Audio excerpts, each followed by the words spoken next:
talk about language. Now, I've been sitting here trying to describe how important it is for us to re examine how language and how we describe our bodies is super important to how we relate to our bodies.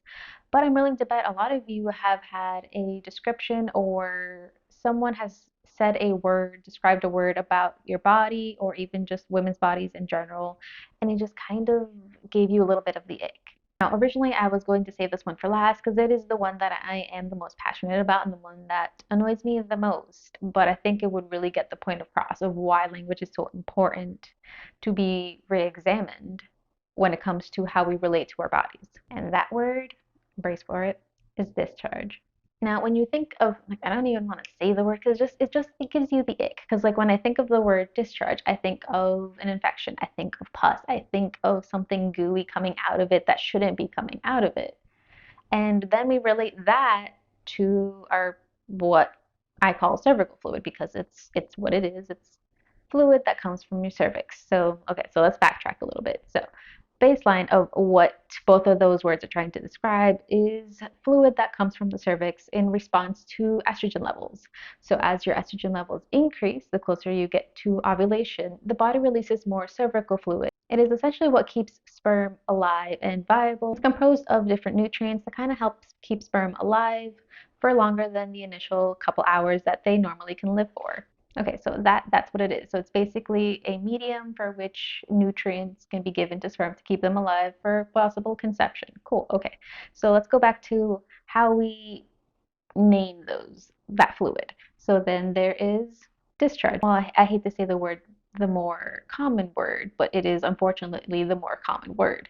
Now, when you think of the word discharge, nothing good comes out of that. You think of usually the other word that it's paired with, which is infection or something that is not right, that should be not flowing out. So it obviously doesn't feel good. It doesn't make it relatable, which is so weird because our cervical fluid is another part, another layer to our cycle. Because every cycle we get cervical fluid for more than half of our cycle. So if we can't relate in a positive way to it, something that we all experience, then what exactly are we doing here?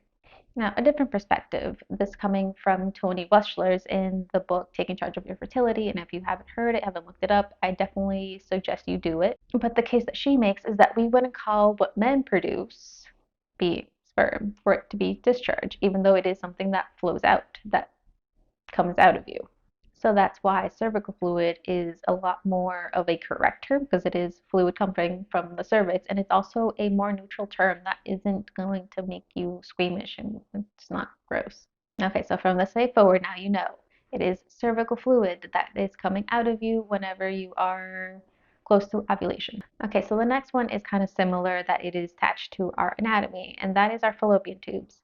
So actually, our fallopian tubes are named after the person that discovered them, Fallopius. Now, I don't know about you, this may be that I'm a little bit picky, but I don't think that a body part of mine should be named after someone that doesn't have that body part, which is why I would say that uterine tubes are a little bit more accurate because they are attached to our uterus. Just because, once again, I feel a little bit weird about having someone else's name after a body part when they themselves don't even have that body part. Okay, now this last one is one that I've been coming up against a lot, especially in my certification as a fertility awareness educator. Now, if you don't know what fertility awareness is, I'd recommend checking out the video below on cycle tracking on a daily basis and kind of like what you can learn about it. But in essence, fertility awareness method is a form of cycle tracking where you track your cycle on a daily basis to kind of get a sense of your hormone levels, whether or not you're ovulating, because ovulation is more important than just for reproduction. I always like to pull that out there just so it gets infused into the ether. But because you have such a big awareness around when you're ovulating, both people from both camps, either if you want to have kids or if those that don't want to have kids, both use fertility awareness as a form of cycle tracking to kind of be aware of that.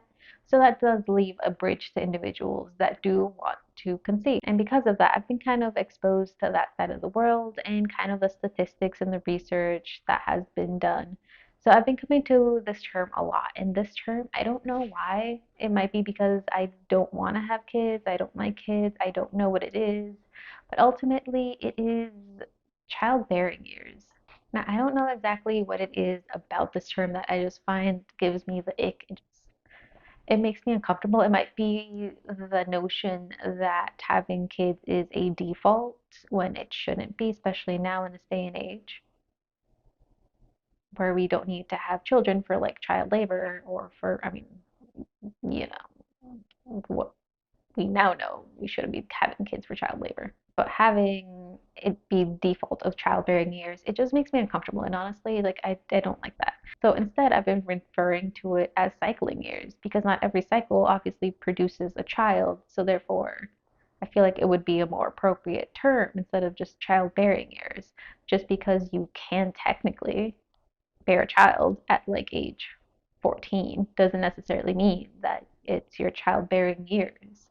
So I feel like cycling years or just menstrual cycle years, which that sounds too long, so I like cycling years a little bit more, but that just might be me being a little picky, but overall, having children should not be default.